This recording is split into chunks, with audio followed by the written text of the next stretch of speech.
লিটন দাস তাহলে কি লিটন দাস আজকে ভারতের বিপক্ষে মাঠে নামতে পারবে না?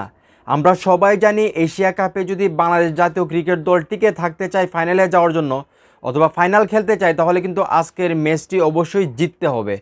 আজকের ম্যাচটি না জিতলে কিন্তু বাংলাদেশ টিম আসলে ফাইনালে খেলা মানে স্বপ্ন দেখাটা বোকামি ছাড়া আর কিছুই না। সেখানে লিটন দাস ইনজুরিতে আছে, টিম ম্যানেজমেন্ট তারা বলতেছে সন্ধ্যা 6টা পর্যন্ত লিটন দাসের জন্য অপেক্ষা করবে। তার ভিতরে যদি ভালো রিপোর্ট আসে তাহলে লিটন দাসকে নিয়ে মাঠে নামবে, আদারওয়াইজ জাকের আলীকে অধিনায়ক বানিয়ে মাঠে নামানো হবে ভারতের বিপক্ষে।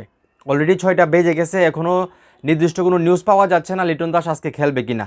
কিন্তু আমি মনে করি ভারতের বিপক্ষে আজকে ডু অর ডাই ম্যাচে লিটন দাসের খেলা উচিত। এখন আসলে ইনজুরিতে থাকা অবস্থায় উনি খেলতে পারবে কিনা সেটাই আসলে দেখার বিষয়।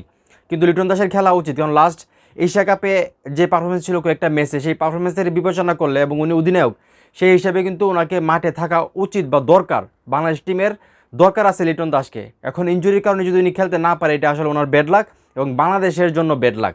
তো আমি মন থেকে চাই লিটন দাস আজকে সুস্থ হয়ে মাঠে নামুক, ভারতের বিপক্ষে ভালো একটা ইনিংস খেলুক, ভালো একটা নেতৃত্ব দেখ। তো এখন এই মুহূর্তে যারা ভিডিও দেখতেছেন আপনারা কি চান লিটন দাস আজকে মাঠে নামুক সেটা অবশ্যই কমেন্ট করে জানাবেন। এবং আপনি যদি আমার এই চ্যানেল নতুন হয়ে থাকেন চ্যানেলটা সাবস্ক্রাইব করে পাশে থাকবেন। ধন্যবাদ।